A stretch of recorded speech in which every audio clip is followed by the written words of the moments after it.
Dear students, आज का हमारा विषय है यूनिफिकेशन ऑफ जर्मनी अर्थात जर्मनी का एकीकरण। इतिहास पढ़ते समय हमें एक बात बहुत ध्यान रखनी चाहिए कि जब भी हम किसी घटना को पढ़ रहे हैं तो उस घटना का स्थान और उस घटना का समय हमें याद होना चाहिए।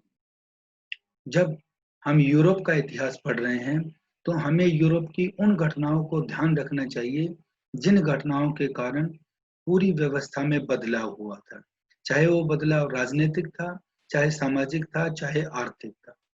तो इसी चीज को ध्यान में रखते हुए जब हम जर्मनी को पढ़ते हैं तो एक राजनीतिक परिवर्तन है जो हम मुख्य रूप से देख रहे हैं। तो इसके अंदर जो हमारा सबसे पहला टॉपिक आता है, जो देखने की बात आती है, वो आती है कि जर्मनी का जब यूनिफिकेशन पढ़ रहे हैं तो हमें सबसे पहले 1815 ईस्वी के यूरोप को देखना चाहिए। 1815 ईस्वी में यूरोप में क्या हुआ था? नेपोलियन का पतन हो गया था और 1815 ईस्वी में ही वियना की कांग्रेस हुई थी। नेपोलियन के पतन की घटना क्यों इम्पोर्टेंट है? क्योंकि नेपोलियन एक ऐसा शासक था फ्रांस का जिसने संपूर्ण यूरोप को जीत लिया था। जो हम मानचित्र में देखते हैं तो जो इंग्लैंड को छोड़ के इंग्लैंड पे वो नहीं जीत पाया था, तो संपूर्ण क्षेत्र पर उसका अधिकार हो गया था। संधियां भी की थी, वो अलग विषय है जिसमें हम देखेंगे। लेकिन यहाँ जर्मनी के एकीकरण के तौर पर हमें नेपोलियन का पतन और उसके बाद वियना कांग्रेस को पढ़ना बहुत जरूरी है, क्योंकि इसके बाद बहुत बड़ा राजनीतिक परिवर्तन हुआ था। और फिर 1815 ईस्वी की कांग्रेस हुई थी। कांग्रेस का अर्थ होता है कि सभी ज्यादा लोगों का इकट्ठा होना और उनकी बैठक होना। तो 1815 ईस्वी के बाद ऑस्ट्रिया की प्रमुखता हो गई थी, प्रधानता हो गई थी, और वहां के चांसलर मेटरनिख थे। मेटरनिख ने सारी व्यवस्था को अपने अनुसार बदल लिया था। तो ये जो सामने आपके स्क्रीन पे दो तीन चीजें आ रही हैं, ये बतानी इसलिए जरूरी है ताकि हमें जर्मनी की पृष्ठभूमि का पता चले। यानी जो घटना 1870-71 में हो रही है, उस घटना की शुरुआत हम 1815 से देख रहे हैं। उदाहरण के तौर पर जब आप भारत के स्वतंत्रता आंदोलन के इतिहास को पढ़ते हो तो आप 1857 ईस्वी के जन आंदोलन को पढ़ते हो, क्योंकि वो एक ऐसा आंदोलन था जहां से परिवर्तन शुरू हो गया था। इसी प्रकार हम 1815 ईस्वी की वियना कांग्रेस को देख रहे हैं और 1815 ईस्वी में नेपोलियन के जो एम्पायर था उसका कोलैप्स हो गया था, उस घटनाक्रम को देख रहे हैं। इस स्थिति को ध्यान में रखते हुए हमें मानचित्र देखना होगा कि एक मानचित्र है, ये जर्मनी का मानचित्र है जो 1815 ईस्वी का है, जिस 1815 का मैं जिक्र आपके साथ कर रहा था। इस मानचित्र में सबसे बड़ी चीज देखने की क्या है कि आप यहाँ पे देखिए, ये पर्शिया लिखा हुआ है। ये पर्शिया एक बहुत बड़ा क्षेत्र था जो जर्मनी का क्षेत्र था, और इस जर्मनी के क्षेत्र के साथ इसको पूर्व का क्षेत्र आप कहेंगे। ये जो क्षेत्र है ये दक्षिण का पार्ट है। आगे जब आप विषय को पढ़ेंगे तो उसमें ये दक्षिण का भाग करना, उत्तर का पार्ट, ये जो उत्तर का भाग है, और एक ये है। जब भी हम कोई राजनीतिक इतिहास पढ़ते हैं तो हमें मानचित्र पर उसकी भौगोलिक स्थिति का पता होना चाहिए, कहाँ पे क्या व्यवस्था है। तो ये जो चीज आप देख रहे हो, वोटेनबर्ग, ये जो जगह है, बावेरिया देखोगे, ये सारे के सारे, वोजनबर्ग देखोगे, फ्रैंकफर्ट होगा, अभी फ्रैंकफर्ट की संधि आपने बाद में देखनी है। ये जो स्थान है ये हमें देखना है, ये नीचे ऑस्ट्रिया है। तो इस ऑस्ट्रिया की यहाँ पे सारी की सारी जो मैं आपको मेटरनिख का पढ़ाऊंगा, ये सारी की सारी चीजें इसके अंदर आगे आएंगी। तो इस मानचित्र को आपको ध्यान से देखना बहुत जरूरी है। फिर हमारे पास आता है टॉपिक यूनिफिकेशन ऑफ जर्मनी। इस घटनाक्रम को ध्यान में रखने के लिए, इस पूरे प्रोसेस को समझने के लिए हमें सारे के सारे आंदोलन को, जो ये 30 साल का आंदोलन था, सॉरी 30 साल का नहीं, जो 1870-71 में जो आंदोलन होता है, इसको दो भागों में बांटते हैं। दो भाग कौन से हैं? जिस तरीके से, फिर मैं आपको भारत के इतिहास का उदाहरण दूंगा ताकि आप उसको समझ सको कि जैसे हम उदारवादी या उग्र राष्ट्रवादी या क्रांतिकारी इस तरीके से भारतीय आंदोलन में पढ़ते हैं, उसी प्रकार जो दो भागों में हमने इसको बांटा हुआ है, तो दो भागों को किस तरीके से बांटा है कि early efforts of German unification, एक बिस्मार्क थे जिसके तहत ये जर्मनी का जो एकीकरण हुआ था, और दूसरा बिस्मार्क से पहले जो एफर्ट्स किए गए थे। तो हम इसे दो पार्ट्स में बांट लेते हैं, early efforts for German unification and second is Bismarck successful efforts for German unification. या इस टॉपिक को हम ये भी कह सकते हैं Bismarck the architect of German empire. तो दो तरीके से हमारे पास ये प्रश्न अगर आप पढ़ेंगे, आपके पास अगर परीक्षा में भी प्रश्न आता है तो दो एंगल से इसको पूछा जा सकता है कि what was the role of Bismarck in German unification, और बिस्मार्क के अलावा क्या रोल था उसको भी पूछा जा सकता है। यहाँ हम सबसे पहले करेंगे कि early effort of German unification. जिस तरीके से मैंने आपको बताया था कि जर्मनी के बारे में हम पढ़ रहे हैं, उससे पहले मैंने आपको 1815 की घटना का जिक्र किया था। इसी तरीके से जब हम इसके एकीकरण को पढ़ते हैं, जब हम इसके दो पार्ट्स में से एक पार्ट को हम चूज करते हैं, तो उसके अंदर जो चीज आती है उसमें हम करेंगे एक और घटनाक्रम हुआ था जिसको आप कहेंगे 1789 की फ्रांस की क्रांति। तो ये 1789 की फ्रांस की क्रांति का हम समय लेते हैं कि holy Roman empire and impact of French revolution of 1789। 1789 की फ्रांस की क्रांति तथा होली रोमन एम्पायर, इसका क्या प्रभाव पड़ा था। जब 1789 की फ्रांस की क्रांति हुई थी तो वो एक ऐसी घटना थी जिसका जो स्लोगन था वो स्वतंत्रता, समानता और भाईचारा की भावना थी। उसने सारे के सारे विश्व को परिवर्तित कर दिया था, और यूरोप को तो विशेष रूप से। उस समय में जो हमारा ये मध्य यूरोप का भाग है, ये 360 छोटे छोटे जर्मन राज्यों में बटा हुआ था। उन जर्मन राज्यों में ऑस्ट्रिया, पर्शिया, सैक्सनी, हनोवर, ये जो मैंने आपको अभी मैप के ऊपर दिखाया था, मैक्लेनबर्ग, बावेरिया, वुर्टमबर्ग, बेडेज, हेसे, ये सारे के सारे थे। तो 360 भागों में ये बटा हुआ था, और इनके अंदर थी कि जो प्रमुख राज्य थे वो प्रमुख राज्य अपना एक अध्यक्ष चुनते थे, और उसी को राजा कहा जाता था, उसी को सम्राट कहा जाता था। और उसके बाद उनकी एक डायत होती थी, एक डायत संसद होती थी, और उसका इतना बड़ा काम नहीं था, वो केवल जितने भी काम होते थे उसको लिखित रूप के अंदर वो अपना रिकॉग्निशन देती थी, वही काम होता था। सेकंड हमारे पास पॉइंट आता है effect of Napoleon's action against German states. जो नेपोलियन ने जब अपनी सत्ता ग्रहण कर ली थी, तो नेपोलियन के समय में क्या चीज आती है, क्या परिवर्तन आता है नेपोलियन के समय में, वो हमें देखने को मिलेगा। तो जो पवित्र साम्राज्य बना हुआ था उसमें अधिकांश छोटे पर छोटे जो राज्य थे, नेपोलियन ने उन सब छोटे छोटे राज्यों के अधीन एक अपना संघ स्थापित कर दिया था और छोटे राज्यों को खत्म कर दिया था।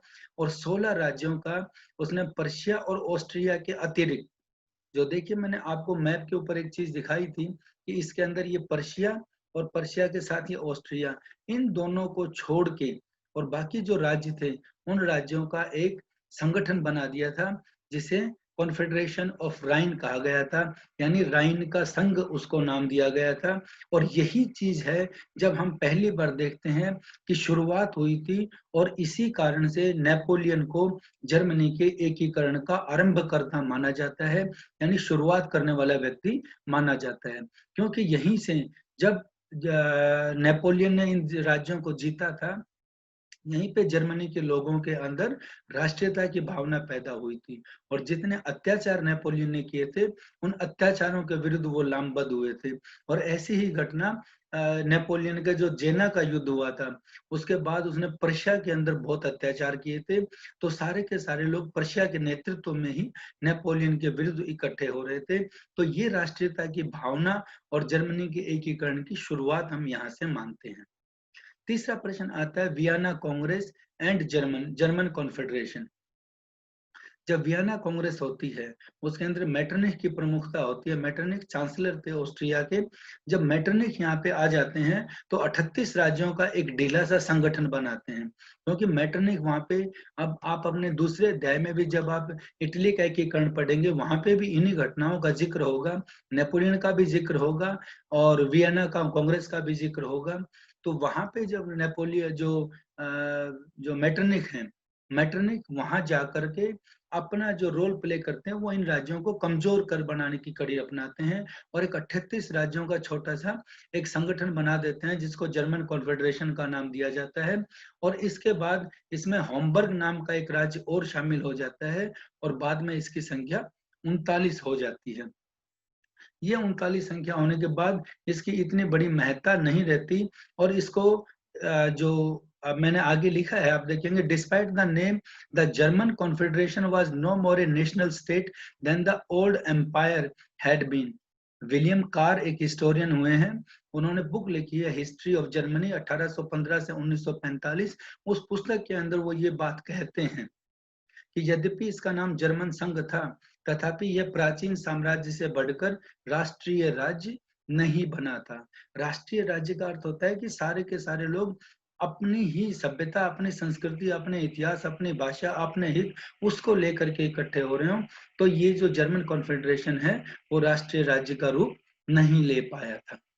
तब हम अगली चीज पे चलते हैं। तो अगला एफर्ट आता है कि suppression of liberal and revolutionary movement by Metternich. मैंने आपको अभी बताया था कि मेटरनिख के अधीन जब ये सारा का सारा क्षेत्र आ जाता है तो वो इटली का भी एक क्षेत्र अपने पास रख लेते हैं ताकि भविष्य में किसी भी देश के खतरे से बचा जा सके। उसके बाद जब ये विचारधारा का परिवर्तन होता है, आप 1789 की फ्रांस की क्रांति देख रहे हैं जिसमें स्वतंत्रता, समानता और भाईचारे की भावना आ रही है और सारी व्यवस्था बदल रही है।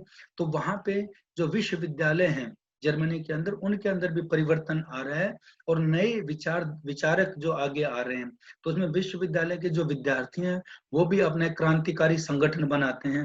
वो क्रांतिकारी संगठन के बाद वो अपना एक संघ बनाते हैं, बर्शेनशेफ्ट नाम का संघ बनाते हैं और उनका उद्देश्य होता है सम्मान, स्वतंत्रता और पितृभूमि, यानी अपनी लैंड के ऊपर अपने लोगों के हित के लिए और अपनी व्यवस्था को, अपने देश को आगे बढ़ाने के लिए वो ऐसे युवा जो साथी हैं, युवा जो विद्यार्थी हैं, वो खड़े होकर अपना संगठन बनाते हैं।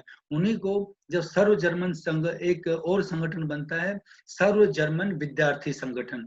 इसको जब इतनी ज्यादा यूथ आगे आ रहा है और प्रोफेसर और दूसरे शिक्षक वर्ग या और विचारक आगे आ रहे हैं, तो यहाँ पे मेटरनिख को अपने सारे के सारे जो जितने भी पदाधिकारी होते हैं, उसके मंत्रीगण होते हैं या दूसरे राज्यों जिस पर उसका अधिकार है, वो इकट्ठे करता है। उनको मेटरनिख इस आंदोलन को दबाने का निश्चय करता है और विद्यार्थियों को और उनकी गतिविधियों पे बहुत कड़ा नियंत्रण कर देता है। जितनी भी प्रेस होती है, अखबारों पे, प्रेस पे या और दूसरी पुस्तकें वगैरह प्रकाशन के ऊपर प्रतिबंध लगा दिया जाता है। अध्यापकों को और विद्यार्थियों को कारावास में डाल देते हैं। विद्यार्थियों के संघों को गैर कानूनी घोषित कर दिया जाता है। इतना ज्यादा वो अत्याचार करता है।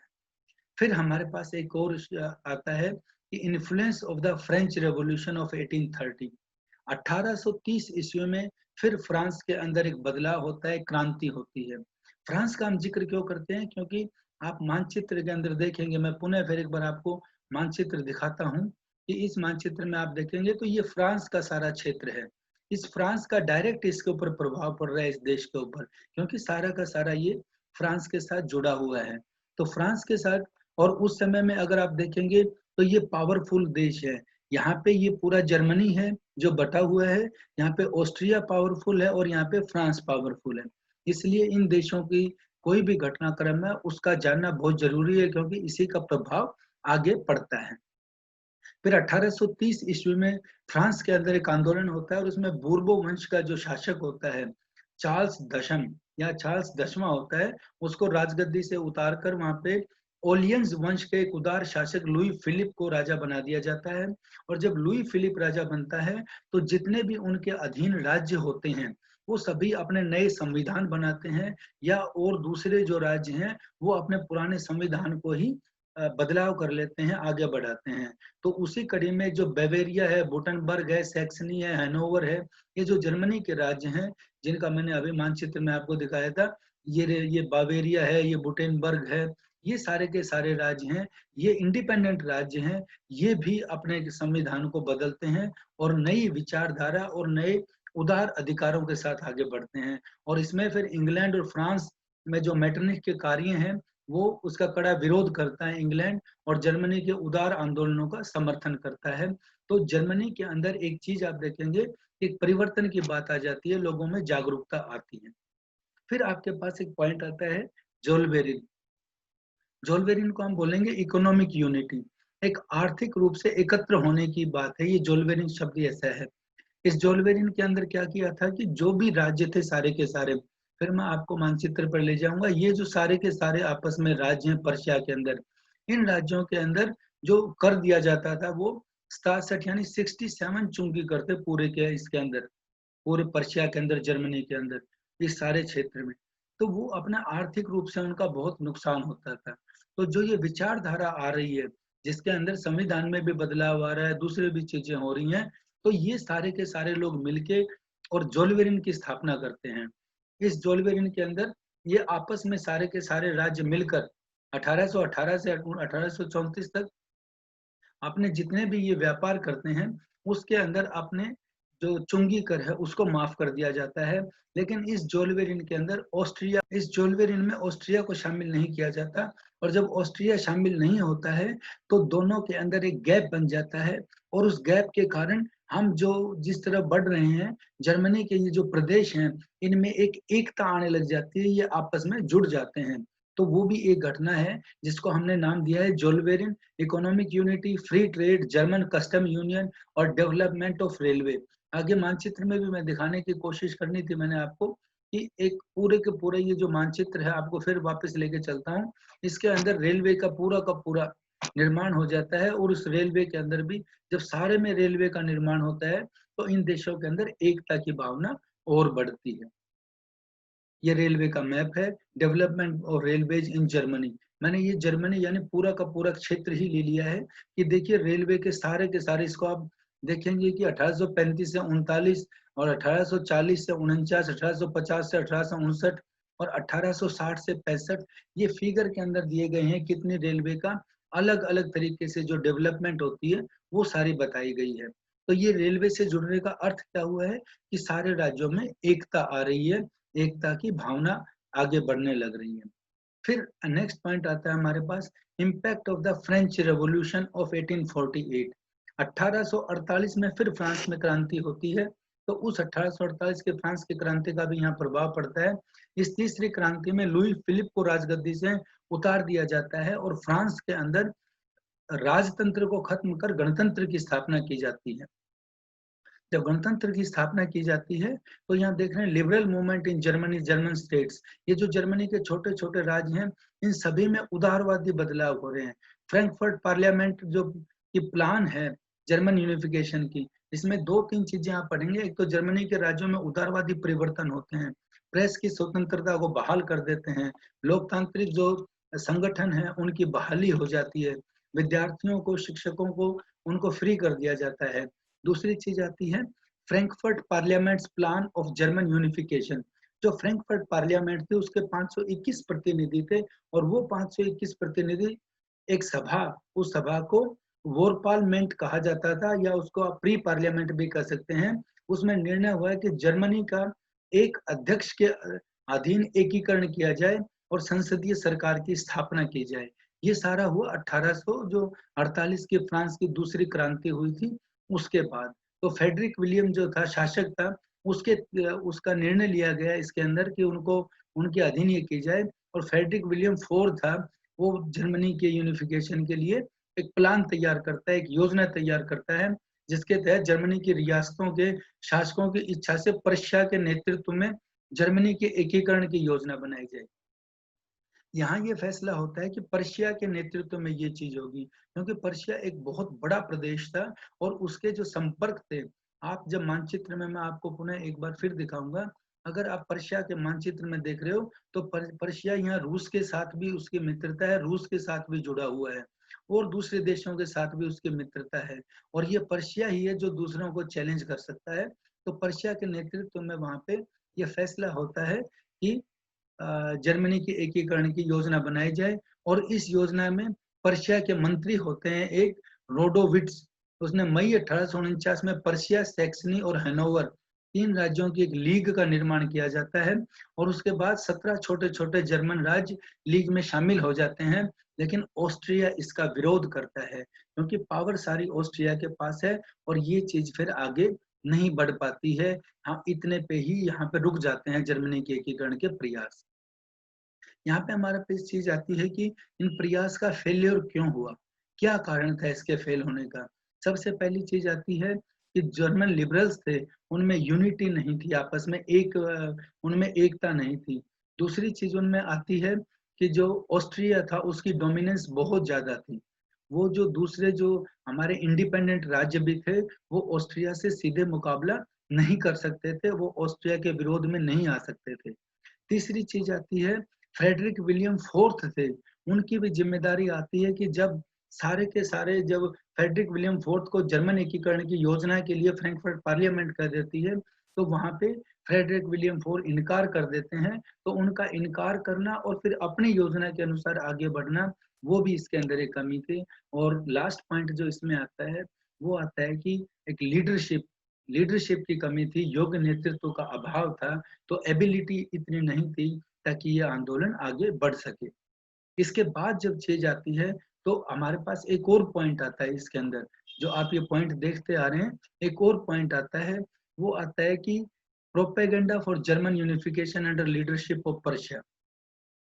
जब इतनी चीज आपने देखी है कि दो फ्रांस की क्रांतियां हुई, उन दोनों फ्रांस की क्रांतियों के बाद और जो विश्व में बदलाव हो रहे हैं, तो पर्शिया के अंदर और दूसरे प्रदेशों के अंदर, दूसरे राज्यों के अंदर जो बुद्धिजीवी वर्ग है, वो इस बात को समाचार पत्रों के माध्यम से या अपने दूसरे माध्यमों से वो इस बात को प्रोपेगेट करता है कि केवल जो पर्शिया है उसी के नेतृत्व में ही जर्मनी का एकीकरण हो सकता है, और ये बात सारी जगह फैलती है। तो पर्शिया के नेतृत्व में ही आगे आने का या जर्मनी की एकीकरण की योजनाएं और आगे बढ़ने का प्रचार प्रसार किया जाता है। फिर हमारे पास आता है कि पर्शिया की ही हेजेमनी क्यों होगी, पर्शिया का ही प्रभुत्व क्यों होगा ज्यादा। तो जो propaganda for German unification under the leadership of Persia आता है। दूसरा इसके अंदर आप देखेंगे ज्योग्राफी ऑफ पर्शिया। जैसा मैंने आपको पहले बताया था कि पर्शिया की ज्योग्राफी में क्या चीज आती है, जब आप भूगोल को देखते हैं तो यहाँ पे पर्शिया है। अब ये पर्शिया देखिए, इन सारे के सारे जो निरंग जो इंडिपेंडेंट राज्य है उनके साथ इसकी सीमाएं लगती हैं, इनसे जुड़ाव है, जर्मनी का पार्ट है, इनकी आपस में संस्कृति भी मिलती है, सभ्यता भी मिलती है। और दूसरा, अगर विदेश से सहायता की बहुत, तो जैसे मैंने पहले बताया था कि रूस के साथ भी उसके संपर्क संपर्क बनते हैं, ये सारी की सारी चीजें इसके लिए जुड़ी हुई हैं। तो जो उस समय की व्यवस्था है उसके अंदर पर्शिया उसके अंदर जो फिट बैठता है। दूसरी चीज था फ्रेडरिक विलियम, पर्शिया का किंग था फ्रेडरिक विलियम, जैसा मैंने आपको बताया, फ्रेडरिक विलियम भी इस बात का इच्छुक था कि इसका एकीकरण हो। और तीसरी चीज आती है the might of Persia, economic, social and aristocratic and military. Persia का अगर भूगोल के साथ देखे जाए तो आर्थिक रूप से पर्शिया संपन्न था, सामाजिक रूप से और एरिस्टोक्रेटिक और मिलिट्री के तौर पर इन बाकी प्रदेशों से, जो बाकी प्रदेश हमने देखे हैं, इन बाकी प्रदेशों से ज्यादा मजबूत ये जो प्रदेश हैं, इनमें इनसे ज्यादा मजबूत ये प्रदेश बनता था। यहाँ पे हम एक चीज देखेंगे कि यहाँ पे दो चीजों में ये लोग बटे हुए थे। एक चीज आती है कि कैथोलिक और एक आता प्रोटेस्टेंट।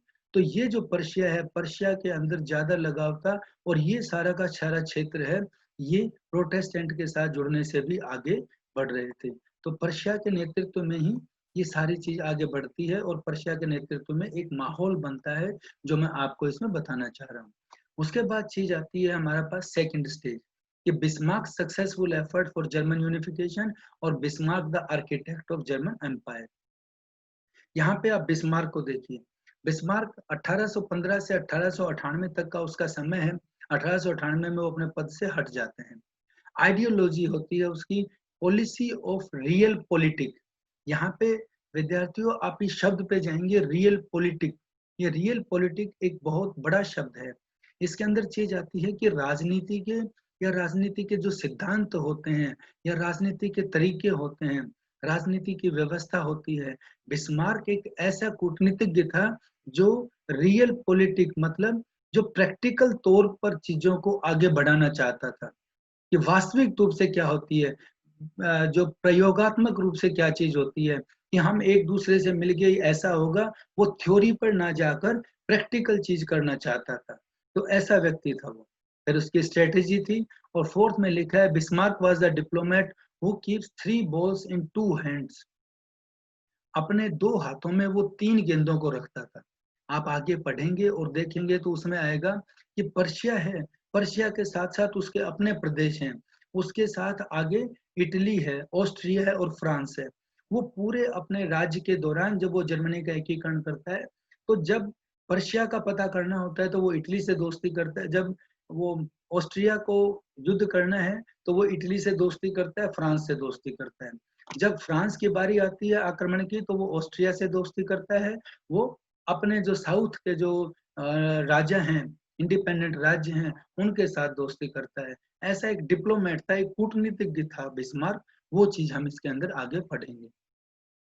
यहाँ चीज आती है जर्मनी 1815 का जो मैंने आपको दिखाई थी चीजें, वही मैप दोबारा से मैं यहाँ आपको दिखा रहा हूँ कि किस तरीके से इन देशों के साथ वो युद्ध करेगा और आगे बढ़ेगा। ये चीज आती है Bismarck and unification of Germany. Bismarck as minister president, एक प्राइम मिनिस्टर था वो, लेकिन पर्शिया के अंदर उसे मिनिस्टर प्रेसिडेंट बोला जाता था। वो जानता था 2 ऑब्स्टेकल्स इन जर्मन यूनिफिकेशन। जब वो प्रधानमंत्री बनता है तो उसको पता है कि जर्मनी के यूनिफिकेशन में 2 ऑब्स्टेकल्स हैं। उन 2 ऑब्स्टेकल्स में एक ऑस्ट्रिया है और दूसरा फ्रांस है, तो उनको हटाना पड़ेगा और उसके लिए वो कहता है कि पावरफुल मिलिट्री होना बहुत आवश्यक है। वो अपनी पावरफुल मिलिट्री बनाने की बात करता है। ये उसके कुछ शब्द हैं जो मैंने आपके सामने रखे हैं। My greatest ambition is to weld the Germans into a nation. Weld में सारे जर्मन को एक राष्ट्र के तौर पर इकट्ठा करना। And second was not by speeches and majority votes are the great questions of the day decided by the blood and the iron. वो कहता है नीतियों से और इन कामों से कभी भी नहीं होता। ब्लड एंड आयरन की जो पॉलिसी अपनाई जाती है, युद्ध का तरीका होता है, उसी से ये चीजें आगे बढ़ती हैं। यहाँ पे ये चीज आई है, मैंने आपको दिखाने का प्रयास किया है। वार ऑफ यूनिफिकेशन वार्स हैं, द डेनिश वार 1864 में, ऑटो पर्शियन वार ऑस्ट्रिया और पर्शिया के साथ जो वार है, और फ्रैंको पर्शियन वार 1870-71 का फ्रांस और पर्शिया का वार होता है। यहाँ पे ऑस्ट्रिया पर्शिया का वार होता है और यहाँ पे डेनमार्क के साथ युद्ध होता है। इसी की डिटेल में आगे बताऊंगा। और यहीं पे आप देख रहे हैं कि ये बेल्जियम है और किस किस तरीके से सेना के प्रवास और आगे फ्रैंको रशियन जो 1870 में कैसे वो जुड़ते हैं, क्या क्या व्यवस्था होती है, वो दर्शाई गई है। हम फर्स्ट स्टेज पे आते हैं अपनी, तो बिस्मार्क यूनिफिकेशन। तो बिस्मार्क की यूनिफिकेशन में फर्स्ट पॉइंट में आपको मैंने देखा था कि बिस्मार्क की क्या योजना थी। सेकंड पॉइंट है वॉर अगेंस्ट डेनमार्क। 1864 में वो डेनमार्क के साथ युद्ध करता है। अब देखिए यहाँ पे उसकी डिप्लोमेसी आती है। बिस्मार्क को इस बात का पता है कि जब तक वो ऑस्ट्रिया को नहीं हराएगा तब तक वो आगे नहीं बढ़ सकता है। लेकिन ऑस्ट्रिया की सेना कितनी है, उसकी लीडरशिप कितनी है, उसके पास पावर कितनी है, इसका उसे नहीं पता है। तो इस चीज को ध्यान में रखते हुए एक प्रॉब्लम होती है होलेस्टीन एंड स्लेशविग। ये 2 डचीज हैं, 2 प्रदेश हैं छोटे से डेनमार्क के पास, और ये इंडिपेंडेंट प्रदेश थे। जो डचीज थी, ये 2 छोटे छोटे प्रदेश थे, ये इंडिपेंडेंट थे। लेकिन बाद में कुछ 1864 के अंदर या 1864 के पास डेनमार्क अपना संविधान बनाता है और उस संविधान में इन डचीज को दिखा देता है अपना हिस्सा, यानी डेनमार्क का हिस्सा दिखा देता है। इस डेनमार्क का हिस्सा दिखाने के बाद बिस्मार्क ऑस्ट्रिया के साथ बातचीत करता है और ऑस्ट्रिया के साथ बातचीत करके दोनों अपना इकट्ठा संधि करते हैं और उस संधि के बाद डेनमार्क के साथ वो युद्ध करते हैं कि वो इनको अलग ना दिखाए, क्योंकि व्यापार के रास्ते हैं ये। और उसके बाद डेनमार्क के ये पर्शिया ऑस्ट्रेलिया अलायंस होता है और डेनमार्क पे अटैक हो जाता है। अटैक होने के बाद वियना की संधि होती है 1864 के अंदर ही, और उसके अंदर होलस्टीन ऑस्ट्रिया को दे दिया जाता है और श्लेस्विग पर्शिया को दिया जाता है। जब आप मानचित्र में देखेंगे, मैं बार बार आपको मानचित्र दिखा रहा हूँ, होलस्टीन और श्लेस्विग, जब आप एक फिर से मैं आपको मानचित्र के पास ही लेके जा रहा हूँ, इस मानचित्र के अंदर आप देखेंगे कि होलस्टीन जब ऑस्ट्रिया को दे दिया जाता है तो ये इसके साथ की जगह है। ये यहाँ पे देखेंगे आप, नीदरलैंड यहाँ पे है और ऑस्ट्रिया की ये पोजीशन है। ऑस्ट्रिया बिना इसको क्रॉस करे, ऑस्ट्रिया को इसके ऊपर अधिकार करने के लिए पर्शिया के साथ समझौता करना पड़ेगा। ये 2 डचीज होती हैं जिसका फैसला दूर है होलस्टीन और स्लेज्विग की। ये देखिए यहाँ पे है होलस्टीन, ये होलस्टीन है, ये जगह जो मैं आपको एरो से दिखा रहा हूँ। इस होलस्टीन पे आने के लिए ऑस्ट्रिया को कहाँ से जाना होगा, अपनी सीमाएं निर्धारित करनी होंगी। बिना पर्शिया के ये इस स्थान के ऊपर नियंत्रण नहीं कर सकता, और इसके ऊपर का क्षेत्र है वो श्लेष्विग है। तो श्लेष्विग से भी अगर वो दूसरे देशों से भी समझौता करके कोई चीज करता है तो भी पार करना पड़ेगा। ये कूटनीति थी सारे बिस्मार्क की, जिसके तहत वो आगे बढ़ता है। जब ये व्यवस्था हो जाती है तो यहाँ पे बिस्मार्क अपनी कूटनीति के कारण ये जो युद्ध हो रहा है, इस युद्ध में होलस्टीन ऑस्ट्रिया के पास दे देता है और श्लेष्विग अपने पास रखता है। और इसी संधि पे तहत जो ट्रीटी ऑफ वियना हुई 1864 में, इसी को तोड़ने के ऊपर वो युद्ध करेगा। क्योंकि यहाँ इस युद्ध के अंदर आप एक चीज देखिए, वो ऑस्ट्रिया के साथ समझौता करके उसकी सेना का सारा जायजा ले लेता है। Then war against Austria 1866। अब 1866 में वार होता है। तो ऑस्ट्रिया पर्शिया का वार क्यों हो रहा है, इसको अगर आप देखेंगे तो इसकी हिस्ट्री में भी अगर आप जाते हैं तो देखिए, जब जोल्वेरिन की स्थापना होती है 1834 में, वो भी ऑस्ट्रिया के खिलाफ में था। फेडरिक विलियम फोर्थ है, वो भी जितने प्रयास करता है ऑस्ट्रिया उसके भी खिलाफ था। Matter of violation of Gastein treaty to Frankfurt parliament and Austria attacked on Prussia. जब ये संधि होती है होलस्टीन और श्लेष्विग वाली, तो इसको लेके जब इनका आपस में चीज आती है तो ये बिस्मार्क है वो फ्रैंकफर्ट पार्लियामेंट के अंदर चला जाता है। फ्रैंकफर्ट पार्लियामेंट सारा समूह का संगठन का जो पार्लियामेंट थी, और उसके बाद वो पर्शिया के ऊपर अटैक करने, ऑस्ट्रिया जो है वो अटैक करता है पर्शिया के ऊपर। होलस्टीन, श्लेष्विग एंड पर्शिया, इन तीनों चीजों को लेके जब ये अटैक हो जाता है, इन तीनों चीजों को, ये मैंने आपको पृष्ठभूमि बताई है कि होलस्टीन श्लेष्विग तो एक बहाना था, लेकिन ये पृष्ठभूमि तो पहले भी तैयार हो रही थी। जिस तरीके से, फिर मैं आपको यहाँ समझाने के लिए आपको भारत का ही उदाहरण दूंगा कि 1857 का जन आंदोलन होता है। उस आंदोलन के अंदर आप एक बात करते हैं कि चर्बी वाले कारतूस के कारण यह आंदोलन हुआ था, लेकिन जब आप पढ़ते हैं तो ये चीज सामने आती है कि आर्थिक रूप से अंग्रेजों की नीतियों के खिलाफ लोगों में एक भावना पैदा हो रही थी, और वो भावना बाद में ज्वलंत रूप लेती है। यही चीज ऑस्ट्रिया और पर्शिया के बीच की चीज है। देन जब वो अटैक करता है तो उससे पहले बिस्मार्क सीक्रेट ट्रीटीज करता है, गुप्त गठबंधन करता है, गुप्त संधियां करता है। वो इटली के साथ संधि करता है।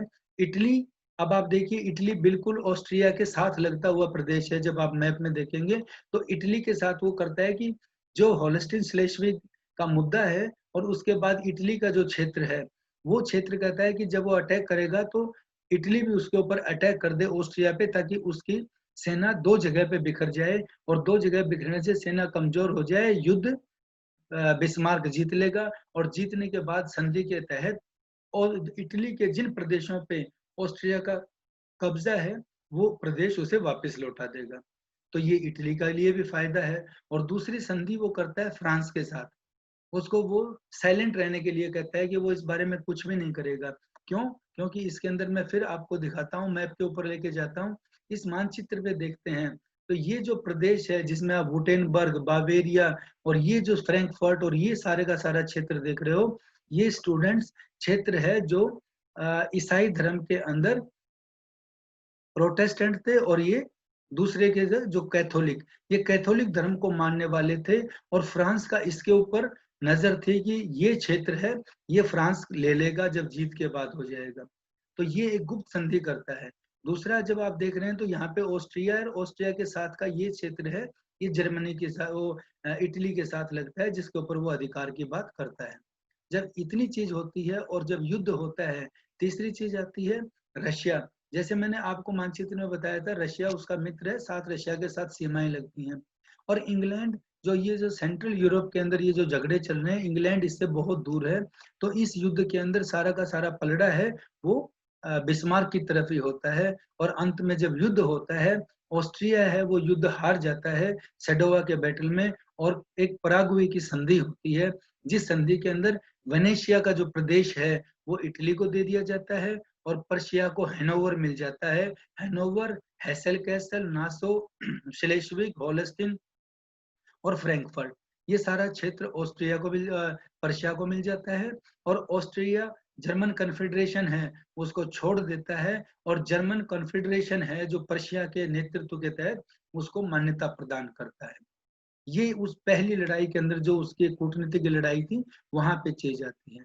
दूसरी चीज जब हम देखते हैं तो दूसरा फिर वो बैटल लड़ता है बिस्मार्क का कि north Germany confederation under the leadership of Persia. जब इतनी चीज होती है तो इस युद्ध के बाद और इससे पहले होल्स्टीन श्लेस्विग के बाद बिस्मार्क की बहुत ज्यादा प्रतिष्ठा बढ़ जाती है और उत्तरी जर्मनी का एक कॉन्फेडरेशन बनाता है पर्शिया के तहत। यानी उत्तरी जर्मनी के सारे जो प्रांत हैं, जो मैं फिर आपको मैप के ऊपर लेके जाऊंगा कि ये जो प्रांत हैं उत्तर के सारे प्रांत जुड़ के और अपना एक संगठन पर्शिया के साथ हो जाता है और पर्शिया की सारी सीमाएं बढ़ जाती हैं। वो पर्शिया के साथ अपना गठबंधन कर लेते हैं।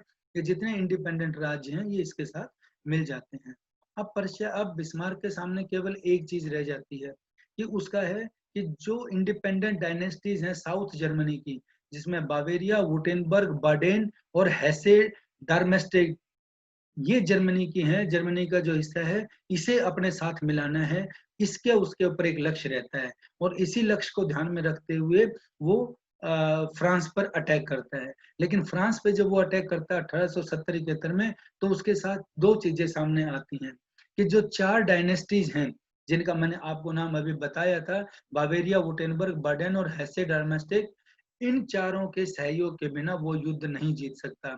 तो ऐसे समय में वो अपना फिर एक चीज आता है, क्योंकि ये चारों के चारों जो डायनेस्टी हैं ये कैथोलिक धर्म को मानने वाली हैं और ये अपने पर्शिया के साथ ना आके, क्योंकि पर्शिया प्रोटेस्टेंट है, तो वो फ्रांस के साथ ही जुड़ती हैं। यहाँ पे वो अपनी कूटनीति का फिर लाभ उठाता है और जो ऑस्ट्रिया के साथ युद्ध हुआ था उस समय में फ्रांस के शासक नेपोलियन थर्ड के साथ गठबंधन होता है।